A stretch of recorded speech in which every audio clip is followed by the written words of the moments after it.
Man, I gotta tell you about Medina. You know, everybody talks about Makkah, and rightfully so, right? That's where the pilgrimage begins, that's the epicenter. But Medina, oh man, Medina is a whole different experience. It's like, if Makkah shakes you awake, Medina tucks you in and says, hey, relax, you're safe here. The first thing I noticed when I got there, the vibe. That's the only way I can describe it. You land, you step out, and suddenly your shoulders drop like 20 pounds of stress just slipped off. I'm not exaggerating, bro. It's almost like the city itself is alive, and it's whispering, breathe, man, you're home. Now here's the thing. In Medina, you're literally walking in the footsteps of Prophet Muhammad, his house, his masjid, his final resting place. You can feel it, not in some abstract woo-woo kind of way, and I mean in a real physical way. You walk into the Prophet's mosque, Masjid an-Nabawi, and it's massive, dude. It's like the size of a small city block with these huge marble courtyards. The marble is cool even when the sun is frying everything else at 100 degrees. And then those giant umbrellas, man. You've probably seen pictures. They open up like something straight out of Star Wars, giant canopies covering thousands of people at once. Engineering, spirituality, art, all fused together. But then, there's the Green Dome. That's where the Prophet is buried. And when you stand there, it hits you.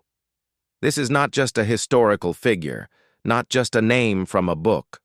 This is the man who changed the course of civilization, whose words still guide 1 billion-plus people every single day. And he's right there. Dude, people were crying. Grown men, tough guys, just silently weeping. And it wasn't out of sadness. It was out of love, out of reverence. It's like meeting someone you never met but who shaped your whole life. Imagine if George Washington, Buddha, Gandhi, and Einstein were all buried in one place. Multiply that by 1,000, and maybe you're close to what Medina feels like. And the order of it all, that blew me away. Thousands of people coming in and out, yet no chaos, no pushing, no screaming. Everyone moves with respect. Everyone slows down. It's like the city teaches you patience without saying a word. Now outside the mosque, the whole city feels different than Makkah. Makkah is intense. You feel the weight of ritual, the power of tradition, the scale of humanity converging. Medina, though. Medina is calm. It's peaceful.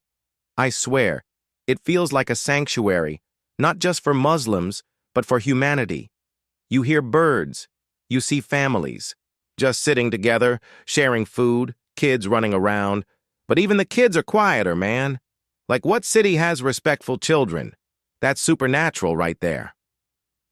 One thing that stuck with me was the hospitality. People there will give you whatever they have: water, dates, a seat in the shade. I was sitting outside one evening just watching the crowd, and this old man next to me just hands me a handful of dates. No words, just a smile. And then he points at the mosque and just nods like, "This is what it's all about, brother." That's it. And I'm telling you, that little gesture hit me harder than 1,000 motivational speeches. And the food, man. Don't even get me started.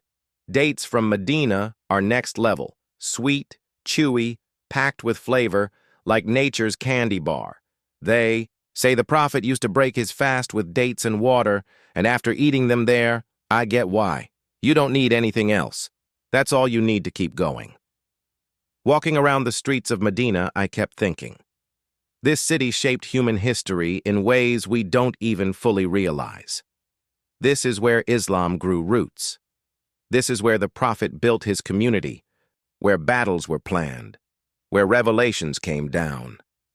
The streets might be modern now, shops, hotels, restaurants, but underneath all that is this invisible layer of history. Every corner feels like something happened there. And let me tell you, it's impossible not to reflect when you're there. Like, what am I doing with my life? What's really important? You can't walk through Medina and think your petty little problems are big. Your late Amazon delivery, your Wi-Fi cutting out, all that stuff feels so stupid when you're standing. in a city that's been holding down spiritual gravity for over 1,000 years. Another thing, time slows down. No one's in a rush. You know how in LA or New York everyone's sprinting like they're late to their own funeral? Medina doesn't do that. Medina moves at the speed of the heart. You sit down, you sip tea, you talk. People there value the moment. And when you're caught in that rhythm, you realize we're the crazy ones, always rushing, always distracted. Nighttime in Medina, though, man, it's magic. The mosque lights up, the marble glows under the lamps, and thousands of people sit around quietly praying or just soaking in the energy. It's the kind of scene that makes you believe in higher things, even if you walked in as a skeptic. And I gotta say this, I thought I was gonna feel like an outsider. I mean, it's not my religion, right? But here's the wild part. I never felt unwelcome, not for a second. People smiled, nodded, treated me like I belonged there, and that's when it clicked. Medina doesn't push you out, it pulls you in. It's not about bloodlines or labels, it's about being human. I walked away from Medina with this deep sense that, man, we complicate life too much. We chase so much crap, fame, money, likes, retweets, whatever. But at the end of the day, peace of mind is the real flex. And Medina? That place is peace of mind. It's bottled serenity. It's a reminder that the most powerful things in life are simple: faith, kindness, patience, community. It honestly changed me. And I don't say that lightly. I've been to crazy places, man. Jungles in Brazil, isolation tanks, UFC fights where two dudes nearly kill each other in front of me. But Medina rewired me. It showed me that the most radical thing you can do in this world isn't to fight harder. It's to be calmer, kinder, more grounded. And I think that's the message of Medina. The Prophet didn't conquer the world with armies. He conquered it with character, with patience, with love. And that spirit is still alive in that city. You feel it in the air, you see it in the people, you breathe it in every time you take a step. So yeah, if you ever get the chance, go. Don't overthink it, don't second guess it. Just go. Medina will do the rest. That city speaks to you in a language no book can teach. It's not history, it's not tourism, it's transformation. Pure and simple. You know what really stuck with me about Medina? It wasn't just the spiritual side, although that's huge. It was the human side. Like, you realize this city has been welcoming travelers for over 1,000 years. Pilgrims, warriors, scholars, regular folks, all kinds of people have passed through those streets. And yet somehow, the city hasn't lost its soul. I was sitting in one of the courtyards at night, just watching people. Families, young kids, old guys with canes, women in groups, solo travelers. And they all looked content. Not rich, not poor, not stressed. Just present. And I thought, man, this is what we're all chasing in life, right? Just to be here right now, without needing anything else. We talk about mindfulness in the West, breathing apps, yoga retreats, all that stuff. In Medina, it's not a practice, it's the culture. People don't need a meditation timer, they live it. And being around that rubs off on you. I felt calmer without even trying. Here's another thing. The call to prayer. Dude, it's hauntingly beautiful. In Makkah, it feels epic, like a roar. But in Medina, it's softer, like a lullaby. You hear it echo through the streets, bouncing off the walls, and everything stops. Shops close, conversations pause, kids line up with their dads. It's like the whole city exhales at the same time. You can't buy that kind of unity, man. And I kept thinking about this. Prophet Muhammad chose Medina. He could have stayed in Makkah, right? But he moved here. He built his community here. And when you're walking around, you get it. Medina nurtures people.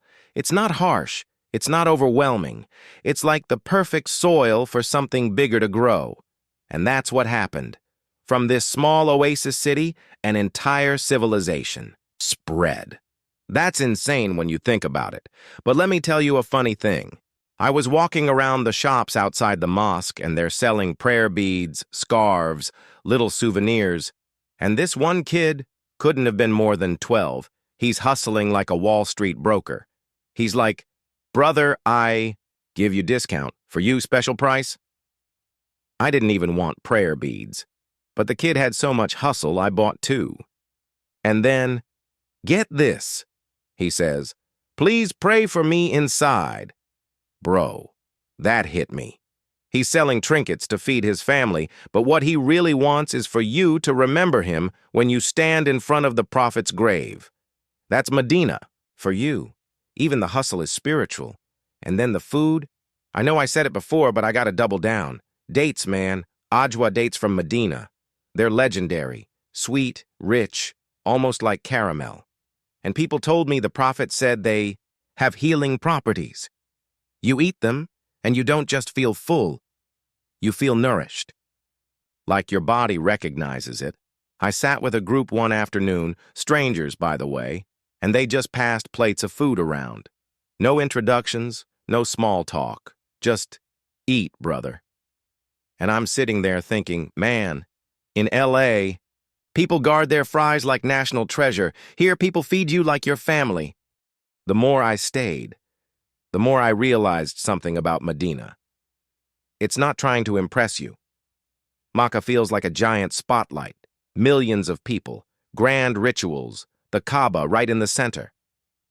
Medina, though? Medina whispers. It's subtle. It's like a wise old man who doesn't say much, but when he does, it changes your whole perspective. And honestly, I started comparing it to my own life. In the West, we're obsessed with noise. Bigger, louder, faster. Social media feeds, breaking news, constant stimulation. But Medina teaches you that silence can be powerful. Stillness can be transformative. Not every lesson has to be shouted at you. Some lessons are absorbed in quiet. I'll give you an example. I was inside Masjid an-Nabawi, just sitting there after prayer, and I looked around. People were reading. Some were napping. Some were just staring at the green dome. Nobody was rushing. Nobody was checking their phone every 2 minutes. And I thought, man, when's the last time I just sat anywhere without trying to fill the silence? It hit me hard. And here's something crazy. Every time I left the mosque and walked the streets, strangers would smile at me. Not a fake customer service smile, a real, warm human smile. Like, "Hey, we're glad you're here." You don't get that in most places. And it made me realize how powerful simple human kindness is. Like, you don't need to save the world. Just smile at someone. That's enough. Another night, I wandered a little farther out from the main mosque area. The streets were quieter, but still safe, still peaceful. And I found myself in this small tea shop, just a hole-in-the-wall kind of place. Old men sipping tea, talking politics or maybe philosophy, who knows? They waved me over, poured me a cup without asking. And then we just sat there, no common language, no agenda, just sharing tea in Medina. And honestly, that moment will probably stick with me longer than any stadium show or big fight I've ever been part of. Medina has this way of shrinking your ego, not in a humiliating way, in a healing way. It makes you realize you're not the center of the universe, and that's actually comforting. You're part of something bigger, something timeless. And the history, man. Everywhere you look, there's a story. The Battle of Uhud happened right outside the city. You can visit the mountain where it took place. The Prophet and his companions walked those same paths. You stand there and think, wow, history isn't just in books. It's under my feet right now. That's surreal. But the wildest thing? Medina is timeless. You could drop someone from 500 years ago into today's Medina. And yeah, they'd be shocked by the cars and hotels, but the essence would feel the same. The mosque, the rhythm, the call to prayer, the generosity. It's all still there. And I think that's why people love it. It hasn't lost itself. When I left Medina, I didn't feel sad. I felt centered, grounded, like I was taking a piece of it with me. And that's the real magic of that city. You don't leave it behind. It stays with you. It shifts something inside you permanently. So if you ask me, what's the difference between Makkah and Medina? I'd say this. Makkah overwhelms you. Medina embraces you. Makkah shows you the scale of faith. Medina shows you the heart of it. And here's my takeaway. If you ever get the chance to go, don't treat it like a vacation. Don't treat it like a checklist. Treat it like therapy, like a reset button for your soul. Because that's what Medina is, a reset button. It taught me that real strength isn't in being the loudest or the toughest or the richest. Real strength is in patience, in kindness, in being grounded enough to smile at a stranger, to share your food, to sit in silence without needing to escape it. That's what I learned in Medina. And honestly, I think the world needs more of that. We're drowning in noise, man. Social, media, politics, outrage, everyone's yelling. Maybe the answer isn't more yelling. Maybe the answer is more Medina.